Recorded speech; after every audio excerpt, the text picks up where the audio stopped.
Welcome back to Wet Wednesday. Welcome back. Today we're buffing the XP.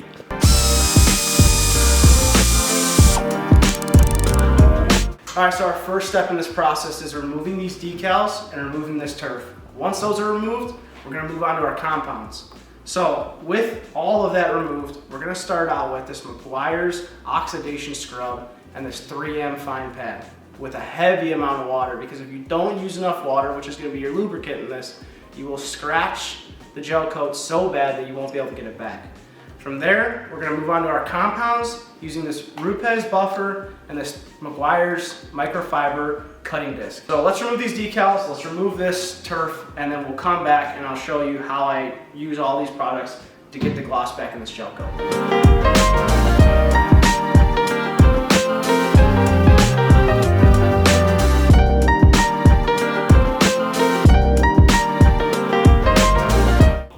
Alright, so my tip to you is that when you're taking off these decals, don't get it too hot. If you get it too hot, you'll separate the glue from the actual sticker, and it's terrible to get rid of. So be patient, use as little heat as possible.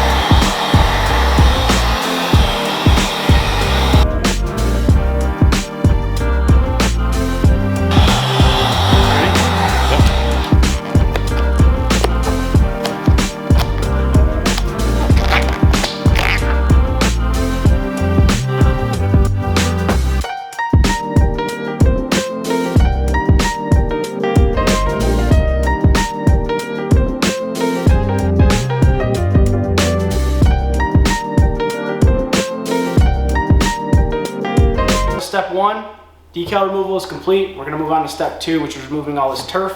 You're going to need to drill out all the rivets on here. Once we remove it, we're going to clean it up with some acetone. We're going to tape it off, and we're going to fill the holes with epoxy so that when it sits in the water, water's not seeping into your hull because you have open holes.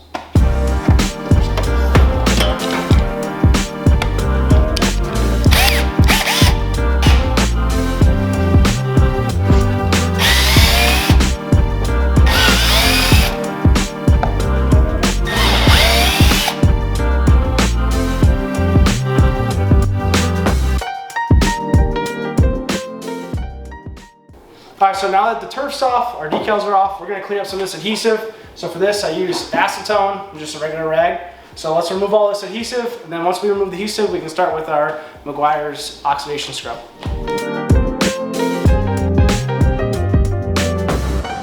Alright, so now we got this glue removed. We're going to take these fine Scotch-Brite pads, which I've already let them sit in some water to kind of soften them up. And we're going to use this Meguiars Oxidation Scrub. And we're going to go in lateral lines. Don't go in circles because you won't get that out. Just do in one direction. Whether you want to go up or down or side to side, doesn't matter. Just stay consistent.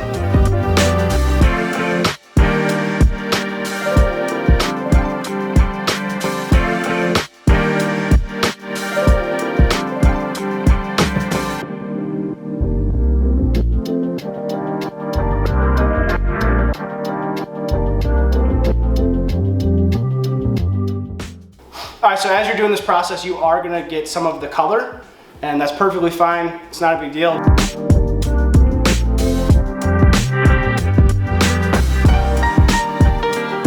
you're going to do is you're going to take a rag you don't care about, and you're going to dry the surface off.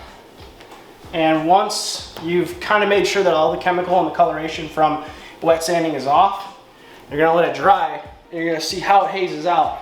Now what you're looking for is you're looking for a nice even haze, and you're looking for the graphics to pretty much be gone. So where the Quicksilver used to be is totally gone.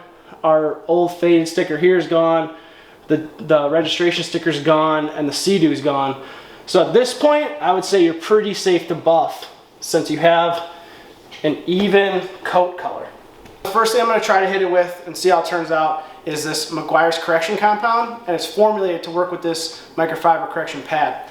So I'll see how well this does, and if I feel it doesn't cut enough, I'll make a step down, but I'd rather start with a step finer than more abrasive. So let's prime this pad, and then we'll see how it turns out.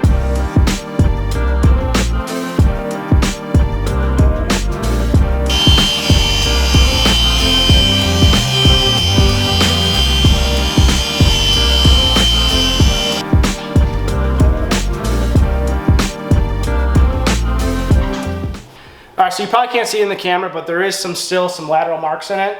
And we do have a little bit of coloring where some of the stickers were. So that tells me that I'm gonna go a step down and I'm gonna go a little bit more abrasive on my compound and then work back up. So let's blow out our pad, which I'll explain, and then let's hit it with a different compound. All right, so if you can see, a lot of this is matted down now. It's no longer nice, consistent hairs from the microfiber. So this is gonna be residue control. We're gonna blow this pad out to rejuvenate the pad so we can keep going. And you're gonna do this on every 2x2 section that you do of the ski. You're gonna continue to blow this pad out every single time you move to a different section or put more compound on.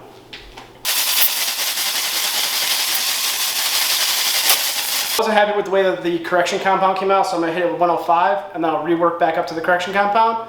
And then when I get to the finishing compound, I'll show you what I'm using.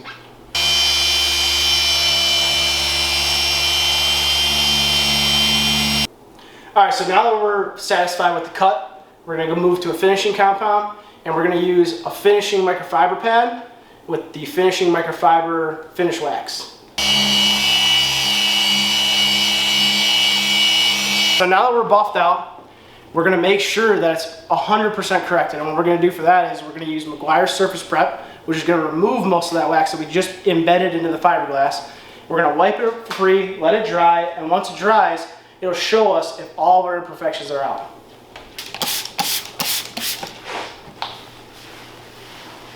Now that we've used our surface prep on the area and it's dried and we've checked it for imperfections and we're happy with it, we're going to use a polishing foam pad and we're going to use CarPro jeweling polish to make it really pop.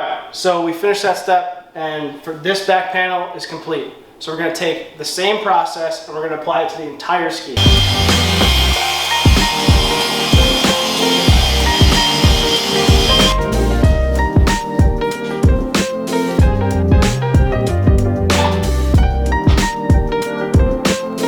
At this point, our top deck is done. We're going to flip the ski over onto this dolly and we're going to repeat the same process for the bottom.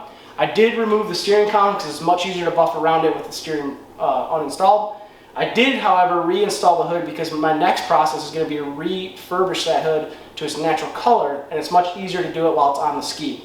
So you can now, if you wanted to apply a ceramic coat, you can reuse that Meguiars surface prep, clean the surface entirely full of contaminants from your silicone and your waxes, and put the ceramic coat on it. Otherwise, you're done. You're good to go. You might not be able to apply this process that we use in every single ski, but it's a good starting point. You might have to switch to wet sanding.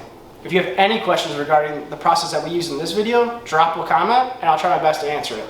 Next time, we'll be rebuilding this 787, so be sure to tune in if you have an engine to build for yourself. Thanks for watching.